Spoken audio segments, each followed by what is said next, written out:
Pessoas às vezes querem ser sem lutar, quer viver sem pagar preço. Deixa eu dizer a você, não existe evangelho em que tudo vai correr do seu jeito.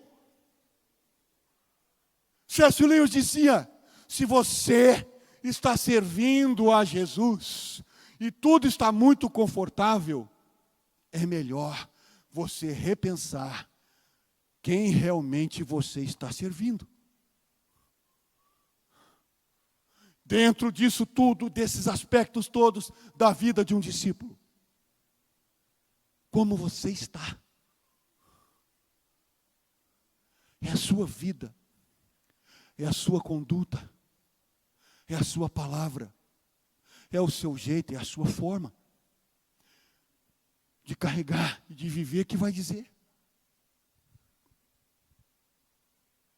Por isso, que quando a gente olha nas Sagradas Escrituras, que quando a gente olha no começo da igreja, a igreja dos primórdios, a igreja lá atrás, irmãos, se você tiver um dia a oportunidade de ler a história da igreja, materiais antigos,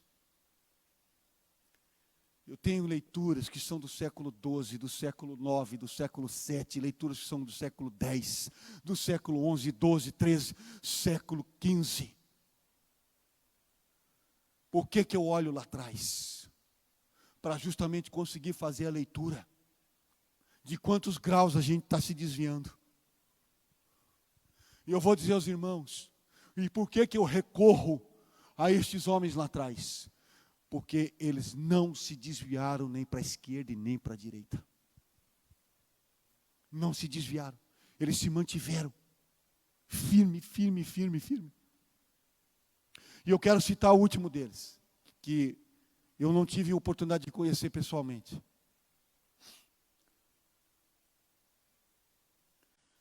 Falecido já, se eu não me engano, em 2013. Não vou lembrar exatamente o ano. 2013, 2016, ou antes disso, me perdoa que isso me fugiu à memória. Mas se um dia você tiver chance de ler, leia John Stott.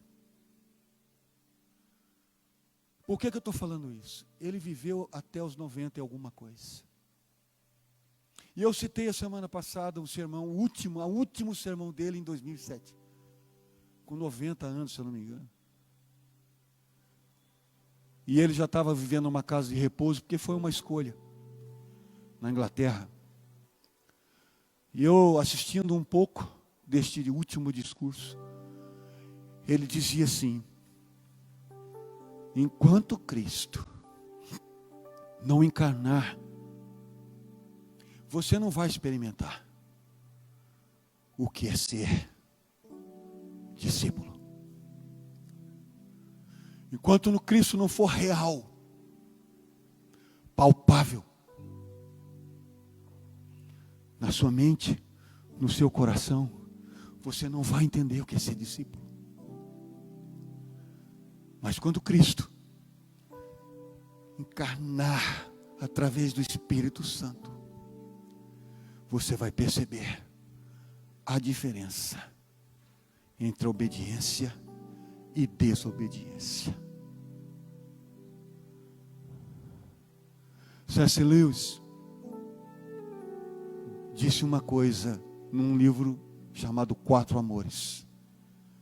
Ele disse assim, quanto mais você amar a Deus, maior vai ser a sua capacidade e o seu potencial de sofrer. Eu posso falar vários outros. Posso falar de vários outros. Catarina de Mônaco, século XIV, disse assim, eu amo tanto Jesus, que eu estou pronta para ficar doente no lugar dos doentes. Irmão, que preço é esse, cara? Que medida é essa? O que está acontecendo com a igreja moderna, irmãos? O que está acontecendo com a paixão? O que está acontecendo às vezes com uma comunidade evangélica que está sendo tripudiada de tudo que é jeito. Eu fico cada vez mais espantado. Tanta manobra, projeção de pessoas, ânsia por dinheiro, projeção de ministérios, projeção de altares e púlpitos. Deixa eu dizer a você, Deus não está em nada disso, irmão. Deus não está em nada disso, meu irmão. Sabe onde é que Deus está? No coração de quem está disposto a obedecer sua vontade. É aí que Deus está. Está no coração daquele que está disposto a caminhar segundo os seus passos. Infelizmente, eu nunca vi um nome para dar tanto dinheiro quanto o nome de Jesus. No nome de Jesus, projetam coisas. No nome de Jesus, projeta espetáculo. No nome de Jesus, projeta show. No nome de Jesus, projeta um monte de coisas. Dizendo, isso é o tempo moderno. Isso é para a igreja crescer. Desde quando a igreja cresce por estratégia simplesmente humana? A igreja cresce porque Deus dá vida para a igreja.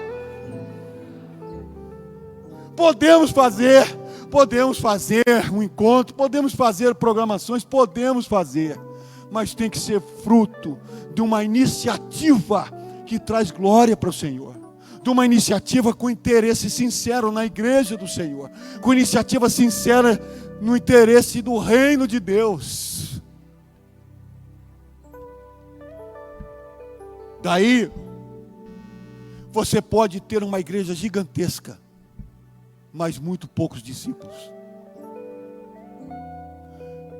Anseio pelo crescimento, anseio pelo avanço, anseio pelo culto de quinta cheio de pessoas, domingo, anseio por tudo isso. Mas tudo isso, sem aquilo que é essencial, não é crescimento. E o essencial é que Jesus é o primeiro, Jesus é o último, Jesus é sempre aquele que deve ser engrandecido.